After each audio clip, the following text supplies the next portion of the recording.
Moon TV நேயர்களுக்கு வணக்கம். News and views. சென்ற வாரம் நடந்த அந்த நிகழ்விலேயே மிக முக்கியமானதாக நம்ம பார்க்க வேண்டியது, தமிழ்நாட்டை பொறுத்த வரைக்கும் இந்த +2 ரிசல்ட்டில் இந்த ரேங்கிங் சிஸ்டத்தை வந்து அபாலிஷ் பண்ணாங்க. இது வந்து அதாவது ஒவ்வொரு விஷயத்தையும் ரெண்டு விதமாக பார்க்கலாம். ஒன்று அந்த துறை சார்ந்த விஷயமா, இன்னொன்று அது சமூகத்தின் மீது எப்படி ஒரு தாக்கத்தை கொடுக்குதுன்னு. இது ரேங்கிங் வந்து அபாலிஷ் பண்ணுறதுனால அட்மிஷனில் ஒன்றும் பிரச்சனை வந்துட போகிறதில்ல. எல்லா அட்மிஷனுக்கும் மார்க்கை தான் பார்க்க போகிறாங்க, அதுபடி தான் கொடுக்க போகிறாங்க. ஆனால் சமூக ரீதியாக பார்க்கும்போது வரக்கூடிய செய்திகள், நம்ம கண்ட்ரி வந்து அவ்வளோ தூரம் ஒரு பெரிய ஒரு வளர்ந்த ஒரு நாடெல்லாம் கிடையாது. எல்லாம் சாதாரண மக்கள் தானே, குழந்தைகள் எல்லாரும் 12ஆம் கிளாஸ் படிக்கிற பசங்க. ரிசல்ட் வரும்போது பேப்பரை எடுத்தாலும் டிவியை எடுத்தாலும் அந்த ரேங்க் வாங்கினவங்களை பற்றியே ஒரு பெரிய புராணம். அவங்க வந்து சொல்கிற கருத்துக்கள், எங்கள் தாத்தா இப்போ எனக்கு வந்து சொல்லி கொடுத்தாரு, எங்கள் வாத்தியார் ஸ்கூல்லேயும் எங்கள் ஹெட் மாஸ்டர் தான் எல்லாம் சொல்லி கொடுத்தாரு, இப்படி சொல்லி அவங்க குடும்பத்தை ஹைலைட் பண்ணும்போது என்ன ஆகுன்னா, நேச்சுரலாகவே அப்படியே ஒரு டிப்ரெஷன் வந்துடும் குழந்தைகளுக்கு.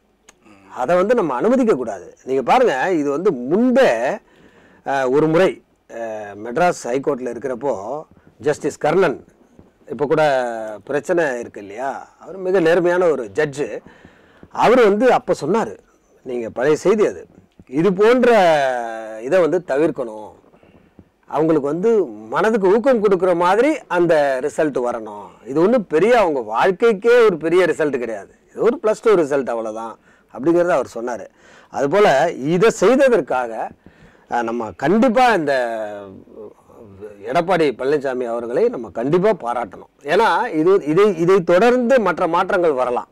இதில் இன்னொரு முக்கியமான விஷயம் என்னன்னா, நீங்கள் சொன்ன மாதிரி அந்த மாணவர்கள் அப்புறம் அந்த பெற்றோர்கள் அவங்களுடைய பதிவு மட்டுமே இல்லாமல், இது போன்ற ரேங்க் எடுக்கிறதுக்கு அப்புறம் அதற்கான அந்த ஸ்கூல்ஸும் அவங்களும் அது பண்ணுற பப்ளிசிட்டியும், அதே வியாபார ரீதியில் அவங்க மாற்றிக்கிற விஷயங்களும் இல்லை. அவர்கள் வியாபாரம் செய்வதில் நமக்கு அப்ஜெக்ஷன் இருக்க வாய்ப்பு இல்லை.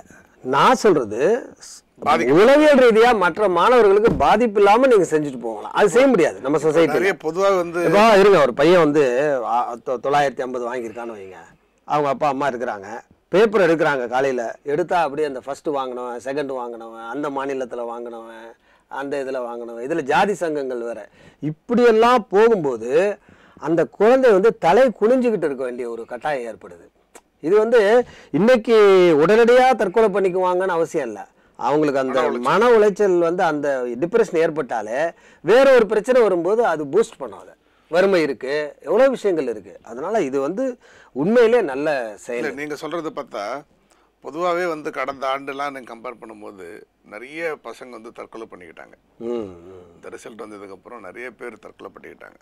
நேற்று ஏதோ ஒரே ஒரு செய்தி மட்டும்தான் நம்ம கேள்விப்பட்டோம், அது ஒன்றும் பெரிய இதில் கிடையாது. இந்த மாற்றத்துக்கெல்லாம் இது ஒரு காரணமாக இருக்குமோ? கண்டிப்பாக அதில் ஒன்றும் சந்தேகம் இல்லை. எல்லாம் நீங்கள் பார்க்கலாமே, நம்ம பார்க்காதுதான், இவ்வளோ வருடங்களாக நம்ம பார்த்துட்டு தானே இருக்கிறோம். இந்த நேரம் வந்துட்டாலே ஒரே பரபரப்பு, ஒரு ஆயிரக்கணக்கான ஒரு செய்திகள் இதை பற்றியே ஹீரோக்களாக ப்ரொஜெக்ட் பண்ணி அவன் வந்து அடுத்த வருஷம் என்ன செய்ய போகிறான்னு நமக்கு தெரியாது. இது வந்து ரொம்ப நல்ல செயல்பாடு. அடுத்ததாக இப்போது சென்னை போலீஸ் கமிஷனராக ஏகே விஸ்வநாதன் ஐபிஎஸ் அவர் புதுசாக டேக் ஓவர் பண்ணியிருக்காரு. ஒரு என்கரேஜிங்கான போலீஸ் ஆஃபீஸர் அவர். அதாவது சிபிஐ ஒர்க் பண்ணவர் தான் இல்லையா? ஆமாம்மா, இங்கே ஒர்க் பண்ணவர் தான். அவர் வந்து இன்டெலிஜென்ஸில் இருந்திருக்காரு, சிபிஐ அதில் வந்து இருந்திருக்கிறார் அவர், கிரிமினல் இன்வெஸ்டிகேஷனில். ஸோ இது போன்ற ஒரு நல்ல ஒரு கீ ஏரியாலெல்லாம் அவர் ஒர்க் பண்ணியிருக்காரு. அவர் டெபுடேஷனில் இருந்திருக்கிறாரு. நல்ல ஒரு பாஸ்ட் ட்ராக் ரெக்கார்டும் உள்ள ஒரு போலீஸ் ஆஃபீஸர். இதில் ஒரு வேடிக்கை என்னென்னா, அவர் வந்து பிஹெச்டி இன் கிரிமினாலஜி மெட்ராஸ் யூனிவர்சிட்டியில் பண்ணியிருக்காரு. ப்ளஸ் அவங்க அப்பாவும் போலீஸ் ஆஃபீஸர், தாத்தாவும் போலீஸில் இருந்திருக்கிறாரு. நம்ம இதை ஏன் சொல்கிறோம் அப்படின்னா, மக்களுக்கு வந்து காவல்துறை தலைவராக ஒருத்தர், கமிஷனராக ஒருத்தர் வராடும் போது அது ஒரு நம்பிக்கை வரணும். ஸோ அவருடைய பேக்ரவுண்டு மற்ற விஷயங்கள்லாம் வந்து பாசிட்டிவாக இருந்துச்சுன்னா சட்டம் ஒழுங்கின் மீது ஒரு நம்பிக்கை வரும். இல்லைனா வந்து சாதாரண மனிதனுக்கு வேற என்ன இருக்குது, இந்த நம்பிக்கை தானே அடிப்படை. இல்லை, அது சில சமயங்களில் தேர்தல் ஆணையமே சில அதுக்கான மூவ் பண்ணி அவர்களே சில. ஆமாம், இதுக்கு முன்னாடி மாற்றினது தேர்தல் ஆணையம் மாற்றினாங்க. இது வந்து கரண் சின்ஹாவை மாற்றினாங்க. இப்போ வந்து இவர் மாற்றிருக்கிறாங்க. இவர் ஒரு ஹோப்ஃபுல்லாக இருக்கிறாங்க. காமனாக இருக்கக்கூடிய நம்ம பேசி பார்த்த வரைக்கும் பல பேர் வந்து இவர் மேலே ஒரு நம்பிக்கை தெரிவிக்கிறாங்க.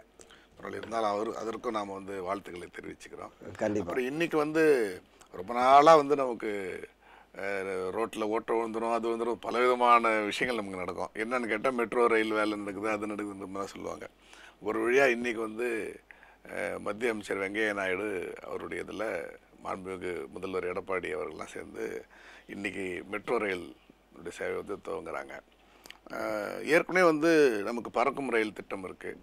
அதுவே வந்து 30 ரூபா 40 ரூபா அந்த ரேஞ்சு இருக்கும்போதே அதுவே அந்தளவுக்கு பெருசாக ஒரு க்ரௌட் வர்றதில்லைன்ற மாதிரி ஒரு இது இருந்துச்சு. இதில் கிட்டத்தட்ட 100 ரூபா கிட்ட நிர்ணயிச்சிருக்கிற மாதிரி ஒரு தகவல் சொல்கிறாங்க. இது வந்து எப்படி இந்தளவுக்கு மக்கள் வந்து இதை எந்த அளவுக்கு என்கரேஜ் பண்ணுவாங்க? ஒரு கிரேஸ்க்காக போகிறதுங்கிறது வேறு. ஏன்னா வந்து அந்த அந்த இடத்துக்கு வந்து ஒரு 10 ரூபா 15 ரூபாயில் போகிறதுக்கான பஸ் வசதி இருக்கும்போது அதிகபட்சம் ஒரு 30 ரூபா 40 ரூபா எதிர்பார்க்கலாம். ஒரேடியாக 100 ரூபாயெலாம் வந்து போக முடியுமான்றது வந்து ரொம்ப கேள்விக்குறியாக தான் இருக்குது. இதில் வேறு வந்து பார்த்திங்கன்னா நிறைய அரசியல் கட்சி தலைவர்கள் வந்து இந்த சிறு கட்சிகள்லாம் வந்து அதை குறைக்கணும் அப்படிங்கிற மாதிரி ஒரு விஷயத்த சொல்லியிருக்கிறாங்க. ஒரு பக்கம் நமக்கு வந்து ஒரு ஹைடெக்கான ஒரு விஷயங்கள் இருந்தாலும் ஒரு இது ஒரு அத்தியாவசிய சேவையாக இருந்தாலும் பொருளாதார ரீதியில் வந்து அது வெற்றி பெறுமா, எந்த அளவுக்கு அதை என்கரேஜ் பண்ணுறாங்கன்றது பார்க்கணுன்றது ஒரு முக்கியமான விஷயமா நமக்கு இருக்குது. ஓரளவுக்கு அது வந்து டிராஃபிக்கை குறைக்க வாய்ப்பு இருக்குது. இன்னொன்று, வளர்ச்சி பாதையில் நாடு போகுது, உலகத்தரத்தில் நம்ம மாநகரம் இருக்குது அப்படிங்கிற ஒரு இமேஜே நமக்கு அது கொடுக்கக்கூடியதாக இருக்காது. ஆமாம், இனி நீங்கள் சொல்கிற மாதிரி அந்த பள்ளங்கள் இதெல்லாம் தோன்றாமல் இருந்தால் இன்னும் நல்லாயிருக்கும். அது ஏன்னா மெயின்டெனன்ஸு வந்து ரொம்ப இம்பார்ட்டண்ட்டு. அதில் வந்து இவங்க ஃபோக்கஸ் பண்ணலன்னா செய்கிற எந்த ஒரு சிறப்பான செயலுமே கடைசியில் ஒரு பெரிய கெட்ட பேரில் தான் வந்து முடியும். அதனால் வந்து அந்த சர்வேலன்ஸ் இருக்கணும். மெயின்டெனன்ஸு ரொம்ப இம்பார்ட்டண்ட்டு. பல விஷயங்கள் அன்னோட்டிஸ்டாகவே போயிடுது. நீங்கள் அந்த கன்ஸ்ட்ரக்ஷன் நேரத்தில் பார்த்தீங்கன்னா கீழே விழுந்து பல பேர் இறந்து போன செய்திகள் அதெல்லாம் பார்க்குறோம் நம்ம. அதெல்லாம் ஏன் நடக்குது? ஒர்க் பிளேஸில் வந்து அவங்க கேர்ஃபுல்லாக இருக்கணும் அப்படிங்கிறது தானே அடிப்படையே. அதை தவிர்த்துட்டு அதே போல் இது மெட்ரோவும் வந்தாலும் உங்களுக்கு வந்து அதோடைய மெயின்டெனன்ஸ் எப்படி இருக்குது அப்படிங்கிறது ரொம்ப இம்பார்ட்டண்ட்டு. காஸ்ட்டு வந்து 100 அப்படிங்கிறது கொஞ்சம் அதிகம்தான். அது இருந்தாலும் இன்றைக்கு இருக்கக்கூடிய அந்த ஹைடெக்கான ஒரு இது இல்லை. அது மற்ற மாதிரி சாதாரணமாக இப்போ நம்ம ரயில்வே ஸ்டேஷன் மாதிரி இல்லாமல் கொஞ்சம் ஹைடெக்காக இருக்கக்கூடியது. அதனால் அந்த ப்ரைஸ் இருக்குது. அதில் கண்டிப்பாக இது ஓரளவுக்கு டிராஃபிக்கை இப்போ நீங்கள் பஸ்லேயே பார்த்தீங்கன்னா ஏசி பஸ் இருக்குது. ஏசி பஸ்ஸில் போகிறவங்க அந்த காஸ்ட் அதிகமாக இருக்குது, போகிறாங்க, கொஞ்சம் குறையத்தான் செய்யுது. அதனால் ஒரு டிராஃபிக்கு குறையத்தான் செய்யுது. நம்ம அந்த ஆங்கிளில் அதை இப்போ இருக்கிற கண்டிஷனில் அப்படி தான் அதை பார்க்க வேண்டியிருக்கு நம்ம. நிச்சயமா. அதே மாதிரி வந்து இப்போ தொடர்ந்து பார்த்திங்கன்னா இந்த ட்விட்டர் முடிக்கிட்டாங்க, என்னுடைய இணையதளத்தில் இப்படி பண்ணிட்டாங்கன்ற மாதிரி தொடர்ந்து சுசித்ரா கார்த்திக் அவங்களுக்கு 2 மாதத்துக்கு முன்னாடியே அந்த பிரச்சனை வந்துச்சு. அதனால் ரொம்ப பலவிதமான அவதூறுகள் வந்து செய்திகள் வந்து அதை பற்றி ஒரு பெரிய இதெல்லாம் போயிட்டு இருந்துச்சு. கிட்டத்தட்ட 2 மாதத்துக்கு முன்னாடியே வந்து அவங்க வந்து புகார் கொடுத்து வந்த செய்தியெல்லாம் நமக்கு வந்துச்சு. மறுபடியும் போயிட்டு அதே புகார் வந்து அவங்க வந்து கொடுக்குறாங்க. அப்போ அவங்க என்ன சொல்லியிருக்காங்க? அதில் கிட்டத்தட்ட ஒரு 50 அந்த கோஸ்ட் அக்கௌண்ட் கிரியேட் பண்ணியிருக்காங்க. அவங்க பேரில் அவங்க பண்ணுற மாதிரி பண்ணியிருக்காங்க. அப்புறம் அவங்களோட இமெயில் ஐடியும் ஹேக் பண்ணியிருக்காங்க. அதுதான் வந்து நம்ம கேள்விக்குறியாக இருக்குது. இப்போ வந்து அவங்க பேரில் வந்து 40-50 அக்கௌண்ட்ஸ் ஓப்பன் பண்ணி அதில் வந்து ஏதோ பரப்புகிறாங்கங்கிறது வந்து அது வேறு. அது வந்து அதை விட ரொம்பவும் வியக்கத்தக்க ஒரு விஷயம் என்னென்னா, அவங்க இமெயில் ஐடியை கூட பிளாக் பண்ணி எல்லாமே செய்யக்கூடிய அளவுக்கு இருக்குன்னா, இதெல்லாம் வந்து ரொம்ப ஆச்சரியமாக இருக்கிறது இல்லாத ஒரு பயமாக இருக்குது. இதனால் என்னென்ன இது எந்த அளவுக்கு அவங்களால பண்ண முடியும், எந்த அளவுக்கு இதெல்லாம் பண்ண முடியுது, 2 மாதமாயும் ஏன் இது மேலே வந்து ஒரு நடவடிக்கை எடுக்க முடியல? இது வந்து இதனால் பாதிக்கப்படுறவங்க திடீர்னு அதில் ஒரு உயிர் பலி ஆகலாம், மன உளைச்சல் ஆகலாம், இது வேணாலும் ஆகலாம். இந்த சைபர் சேஃப்டியில் வந்து அவ்வளோ தூரம் போதுமான அளவு நம்ம ஒரு இது இல்லை, நிர்வாகம் இல்லைன்னு தான் நினைக்க தோணுது.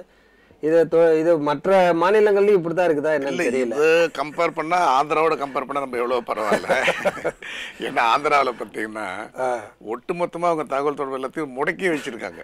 ஓ, ஹேக்கிங் ஹேக் பண்ணியிருக்காங்க. போலீஸ் ஹேக் பண்ணிட்டு திருப்பி இதுல இருந்து எல்லா இடத்துலயும் வந்து டோட்டல் கம்யூனிகேஷனே இப்போ கிடையாது. இதுல வந்து என்ன சொல்லியிருக்கிறாங்கன்னா, இல்லை இல்லை 25% தான் எங்களுக்கு இதனால் பாதிப்பு. அதை நாங்கள் வந்து டெல்லியிலேருந்து அதற்கான குழு வராங்க, அவங்க வந்து அதை சரி செய்ய போகிறாங்க. அப்போது அதை சரி செய்யறதுக்கே டெல்லியிலேருந்து ஒரு குழு எதிர்பார்த்துட்டு இருக்காங்க. இதில் எதாத்தோட ஒரு பெரிய வேடிக்கையான விஷயம் என்னன்னு சொன்னால், இது யாரோ ஹேக் பண்ணிட்டாங்க என்னன்னு தெரியல, வேறு எதுவும் அப்படிலாம் இல்லை. அந்த சம்மந்த ஹேக் பண்ணவன் ஃபோன் பண்ணி, அவங்கக்கிட்ட ஃபோன் பண்ணி, நாங்கள் தான் அதை ஹேக் பண்ணியிருக்கோம், நாங்கள் தான் அதெல்லாம் செஞ்சுருக்கோம், அதை நான் திருப்பி ரிலீஸ் பண்ணோன்னா எங்களுக்கு இவ்வளோ பணம் வேணும் அப்படின்னு கேட்டிருக்கான். வழக்கம் போல் இவங்க வந்து ஃபோனில் வந்து அந்த வாய்ஸை வச்சுக்கிட்டு அதை வச்சுக்கிட்டு அதுக்கு ஒரு என்கொயரி பண்ணிக்கிட்டு அதையும் ட்ரேஸ் அவுட் பண்ணியிருக்காங்க. அவனை யாருன்னே கண்டுபிடிக்கிறதுக்கு ஒரு க்ளூ இல்லைன்னா கூட பரவாயில்ல, இல்லை என்னன்னு தெரியலனா பரவாயில்ல, ஒருத்தன் ஃபோன் பண்ணியே நாங்கள் தான் அதை பண்ணியிருக்கிறோம் அப்படின்னு ஒருத்தன் வந்து ஃபோன்லேயே கூப்பிட்டு சம்மந்தப்பட்டவர்கிட்ட கூப்பிட்டு சொல்லியிருக்கிறான். அதையும் இன்னும் கண்டுபிடிக்க முடியல. அதெல்லாம் கம்பேர் பண்ணும்போது நம்மளுடைய தமிழ்நாடு வந்து பரவாயில்லையே நமக்கு வந்து சொல்ல தோணுது.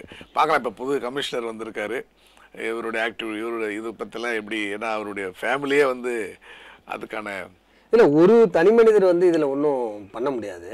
நீங்கள் இன்னொரு ஆச்சரியம் பாருங்கள், இந்தியாவுடைய தகவல் தொழில்நுட்பம் இந்த சைபர் ரிலேட்டட் இதில் டெக்னாலஜியில் பார்த்தீங்கன்னா தனியார் துறை வந்து எங்கேயோ இருக்குது. உலக அளவில் மிக புகழ்பெற்ற நிறுவனங்கள்னாலும் நம்ம மக்கள் வந்து ஈவன் குறிப்பாக சொல்ல போனீங்கன்னா ஆந்திராவில் அது ஐடி ஹப்னே சொல்கிறாங்க. யுனைடெட் ஸ்டேட்ஸ் ஆஃப் அமெரிக்காவா யுனைடெட் ஸ்டேட்ஸ் ஆஃப் ஆந்திராவான்னு ஒரு கிண்டலாக சொல்லுவாங்க. அந்த அளவுக்கு டெக்னாலஜியில் இருக்கிறவங்க எப்படி அந்த ப்ரைவேட் செக்டாரில் இருக்கக்கூடிய அந்த ஒரு பங்களிப்பு, அந்த ஒரு அட்வான்ஸ்மெண்ட்டு கவர்மெண்ட்டில் இல்லாமல் இருக்குது பாருங்கள். அரசு துறையில் வந்து இதை அப்ளை பண்ணும்போது எவ்வளோ வீக்காக இருக்குது பாருங்கள். அப்போ என்ன திறமைன்றது நம்மக்கிட்ட இருக்குது, இல்லாமல் இல்லை. அதை வந்து நம்ம அரசுக்கு செய்யும்போது இன்னும் அதை சிறப்பாக செய்யணும். அதுக்கு வந்து கொஞ்சம் ஊக்கம் இருக்கணும், கொஞ்சம் செல்ஃப் இன்ட்ரெஸ்ட் இருக்கணும், சட்ட திட்டங்களும் அதுக்கு இருக்கணும். ரொம்ப நெருக்கடி கொடுத்தா தான் நம்ம ஆளுங்க ஒர்க் பண்ணுவாங்க அப்படிங்கிற ஒரு கண்டிஷனில் நீங்கள் அடிக்கடி ஜோக்காக சொல்லுவீங்க கவர்மெண்ட் ஆஃபீஸை பற்றி. அது இன்னும் சிறப்பாக இருந்தால் தான் நாடு முன்னேறும். எந்த ஒரு திட்டமும் நீங்கள் கவர்மெண்ட் சைட்லேருந்து வரக்கூடிய திட்டங்கள் வந்து அவங்க ஃபுல் ஃப்ளெஜ்டாக ஒர்க் பண்ணால் தானே நமக்கு ரீச் ஆகும். வெறும் திட்டம் போடுறதுனால அது ரீச் ஆகிடாது இல்லை.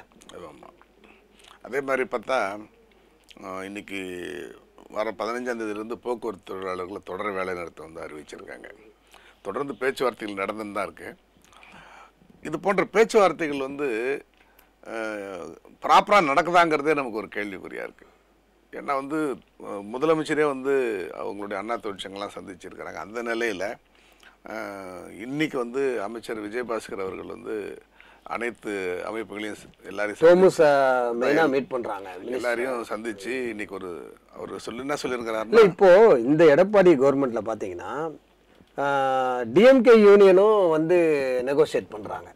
இது ஒரு நல்ல ஒரு ட்ரெண்டு. முதலமைச்சர் சந்திக்கணும்ன்றதை விட அந்த அந்த கேபினெட்ல இருக்கிறவங்கள தானே மீட் பண்றாங்க. அவங்க டிஸ்கஷனுக்கு வர்றதுன்றதே ரொம்ப ஒரு ஒரு முக்கியத்துவம் வாய்ந்தது தானே. அது திமுக யூனியனாக இருந்தாலும் அவங்க ஒரு நெகோசியேஷனில் வரணும், அவங்களும் பங்களிக்கணுங்கிறது ஒரு துவக்கமாக தான் இது இருக்குன்னு நான் நினைக்கிறேன். ஒரு மாற்றம் இல்லை, அப்படி பங்கெடுத்துக்காமல் ஒரு தீர்வுக்கு வர முடியாது இல்லையா. ஏன்னா இன்றைக்கி வந்து அவங்க தோமுசா மட்டும் கிடையாது. இன்றைக்கி வந்து அவர் சவுந்தரராஜன் அவர் சொல்லியிருக்கிறதுலேருந்து எல்லா விதமான இதுலேயும் பார்த்தீங்கன்னா அவ்வளோ பேருமே சேர்ந்து இப்போ வந்து இன்றைக்கி ஒரு சுமூக முடிவு ஏற்படலைன்னா, ஏன்னா ஆக்சுவலாக வந்து போக்குவரத்து துறை அமைச்சர்கிட்ட இதற்கான என்னென்ன செய்ய போகிறோம், எவ்வளோ உயர்த்தி தரப்போகிறோம், இதற்கான நிதி எவ்வளோ ஒதுக்க போகிறோன்றது எல்லாத்தையும் நான் தெளிவாக வந்து நாளைக்கு உங்களுக்கு வந்து சொல்கிறேன்ற மாதிரி தான் நேற்று வந்து முதல்வர் வந்து சொல்லியிருக்கிறதா அவங்க தரப்புலேருந்து சொன்னாங்க. அதிகமாக இன்றைக்கி வந்து நடக்கிற பல்லவன் குடியிருப்பில் நடக்கக்கூடிய பேச்சுவார்த்தையில் அமைச்சர் வந்து இதை சரி பண்ணிடுவார் அப்படின்னு எல்லோரும் எதிர்பார்க்குறோம். ஏன்னா வந்து ரொம்ப விகரஸாக வந்து அவங்க 15ஆம் தேதியிலேருந்து தொடர் வேலை நிறுத்தத்தை வந்து அறிவிக்கிறதுக்கு வந்து அவங்க ரொம்ப ஆயத்தமாக இருக்கிறாங்க.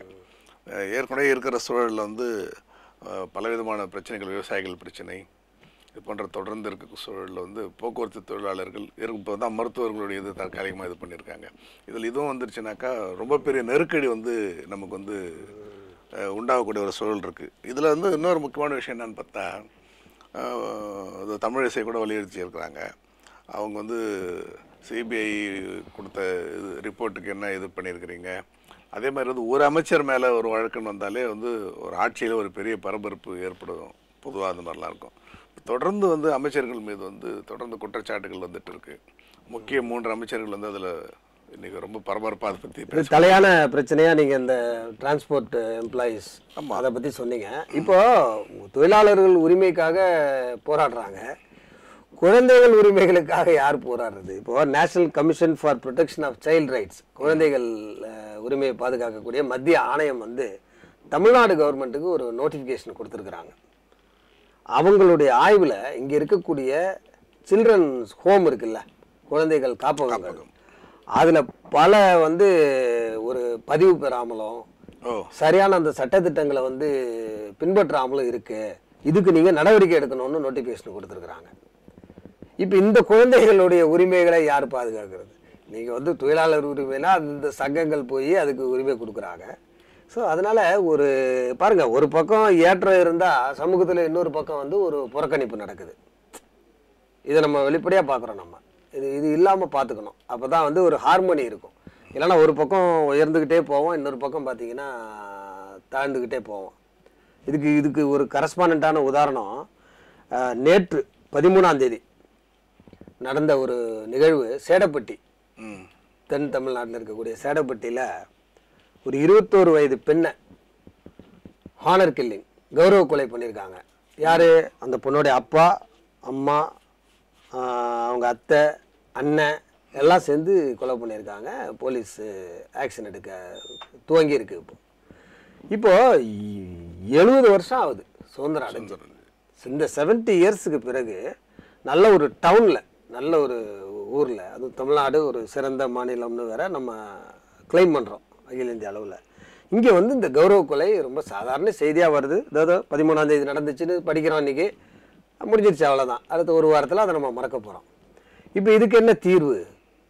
இதுன்னு ஆன்கோயிங் சோஷியல் ப்ராப்ளம், தொடர்ந்து கொண்டிருக்கக்கூடிய ஒரு சமூக அவலம்னு நம்ம இதை சொல்லலாம்.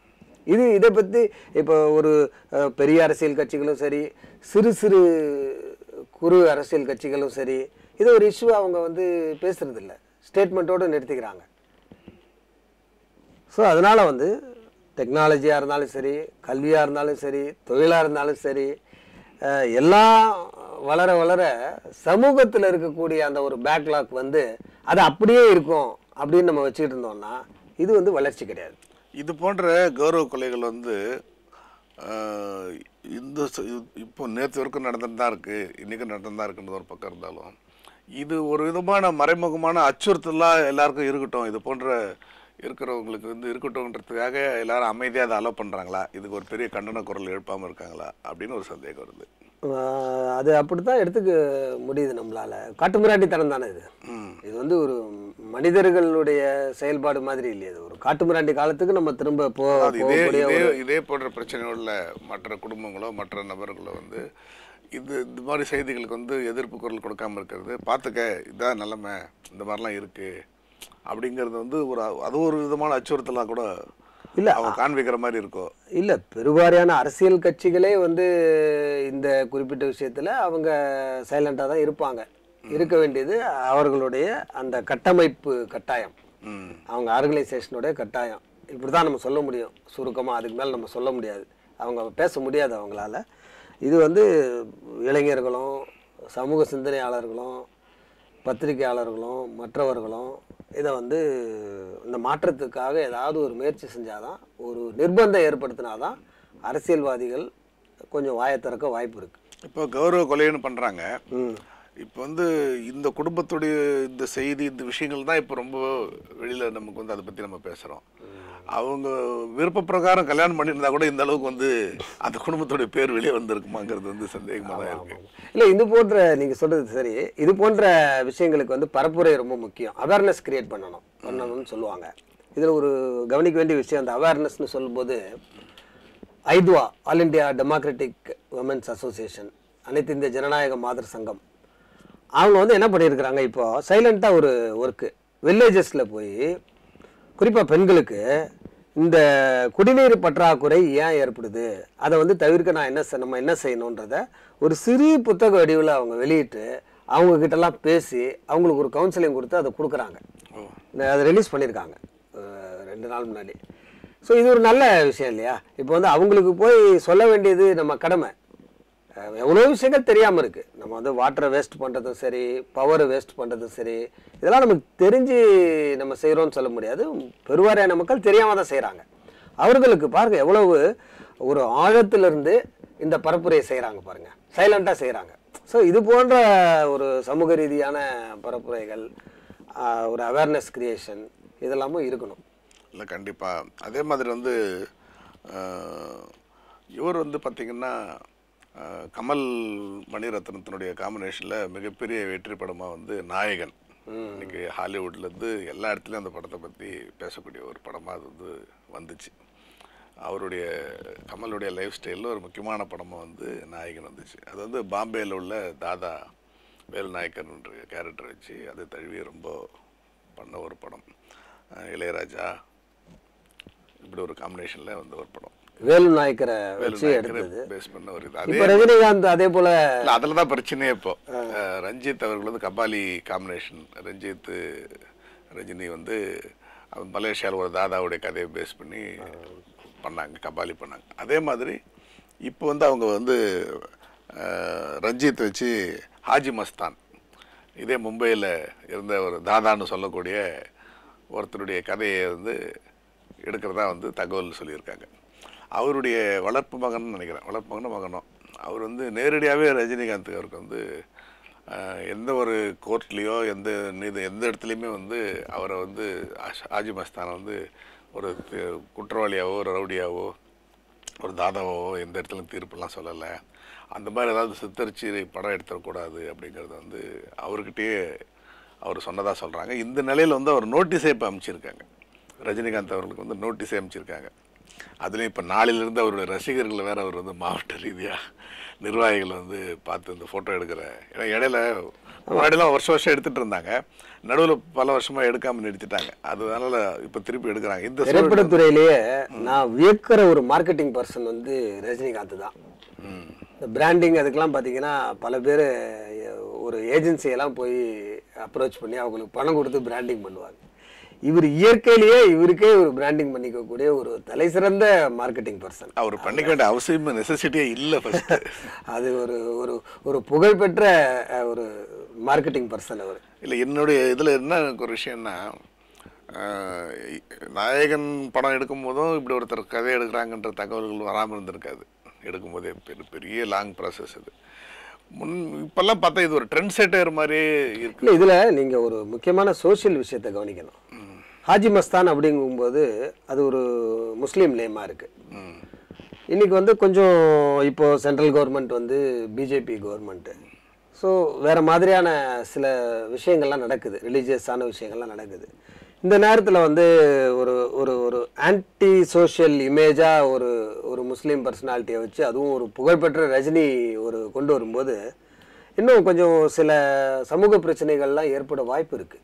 ஸோ அதுவும் நம்ம பார்க்கணும். இல்லை, இது நெகட்டிவ் இமேஜை வந்து யாருக்கு கொடுக்குறோன்றதை நம்ம பார்க்கணும். இல்லை, அவருடைய வேலுநாயகர்னா பிரச்சனை இல்லை. இல்லை, அவருடைய கதையை தழுவின்னு சொல்லியிருக்காங்களே தவிர அவர் எப்படி சித்தரிக்க போறாங்க எந்த இதுவுமே தெரியாததுனாலதான் பிரச்சனை.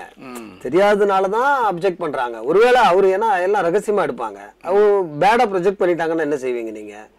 நீங்க வந்து பேன் பண்ணி ஒரு சில சீன்ஸ் எடுக்க சொன்னீங்கன்னா கூட எடுத்துருவாங்க. ஆனா அது திரும்ப இருக்கும் அந்த பிலிம்ஸ்ல. நீங்க அதுக்கப்புறம் பாத்தீங்கன்னா அதை வந்து அதை எதெல்லாம் எடுத்தாங்களோ அதெல்லாம் கூட வரும். அதெல்லாம் நம்ம பாஸ்ட்ல பார்த்துருக்குறோம். அதனால வந்து அந்த ஆங்கிள் அதை வந்து ரைஸ் பண்ணியிருப்பாங்கன்னு நான் நினைக்கிறேன். நான் அதே அதே அதே மாதிரி நடிகர் அர்ஜுன் ரொம்ப வித்தியாசமான முறையில் நீங்கள் சொல்கிறீங்க, பிராண்டிங்கில் வந்து எல்லாரும் ஆள் வச்சு பண்ணிக்கிறாங்களா சொல்கிறீங்க. ரஜினி சாருக்கு அது தேவைப்படலன்னு சொல்கிறோம். சினிமாவில் வந்து உலக நாயகன் கமல்ஹாசன் வந்து எந்த ஒரு ஹைட்டெக்கான விஷயத்தையும் வந்து அவர் உடனே அதை வந்து எடுத்துக்குவார், செய்வார், அதை ப்ரொமோட் பண்ணுவார், அதுக்காக செய்வார் அப்படிங்கிற மாதிரி நம்ம நீங்களே அவருக்கு உலக நாயகன் ஒரு அடைமொழியும் கொடுத்துட்டீங்க. எல்லாரும் சொல்கிறது தான். அப்படி இருக்கும்போது வந்து இன்னைக்கு அர்ஜுன் வந்து அவருடைய 150வது படத்தை வந்து அந்த டீசர் வெளியிடுறாரு 15ஆம் தேதியில், மே 15 ரிலீஸ் பண்ணுறாரு. அது எப்படி இவரும் வந்து இன்னைக்கு இருக்கிற சயின்ஸை அடாப்ட் பண்ணிக்கிட்டாருன்னு சொல்கிறதா? இல்லை, அவர் வந்து ஒரு திரைப்படத்துறையை சார்ந்த 150 பர்சனாலிட்டிஸ் அவங்க ஒரே நேரத்தில் ட்விட்டரில் அதை பதிவு பண்ணுற மாதிரி 150 பேர் ப்ராமினன்ட் பீப்புளோட ட்வீட்ஸு ஒரே நேரத்தில் வர்ற மாதிரி அவர் ஏற்பாடு பண்ணி ஒரு பெரிய உண்மையிலே பெரிய எஃபெக்ட் இருக்கும். அது நீங்கள் எவ்வளவு பேஜ் இப்போ நீங்கள் பேப்பரில் பார்த்தீங்கன்னா முதல் பக்கத்துலேயெல்லாம் அட்வர்டைஸ்மெண்ட் கொடுக்குறாங்கல்ல, கிட்டத்தட்ட அந்த அளவுக்கு அதில் ஒரு இம்பேக்ட் வரும். அது 150 பேரும் வந்து முக்கியமானவங்க, இவங்க இதை எல்லாருமே ஃபாலோ பண்ணுவாங்க. அதில் போய் இது வந்து ஒரே நேரத்தில் வருதுன்னா இது ரொம்ப பாராட்ட வேண்டிய ஒரு ஸ்ட்ராட்டஜி. நிறைய விஷயங்கள் நம்ம பார்த்து வந்த தடவை தொடர்ந்து அடுத்த வாரம் நம்ம இதே போன்ற இந்த வரக்கூடிய வாரத்தில் வர நிகழ்வுகள் நம்ம வந்து பார்ப்போம். நேயர்களுக்கு நன்றி, வணக்கம்.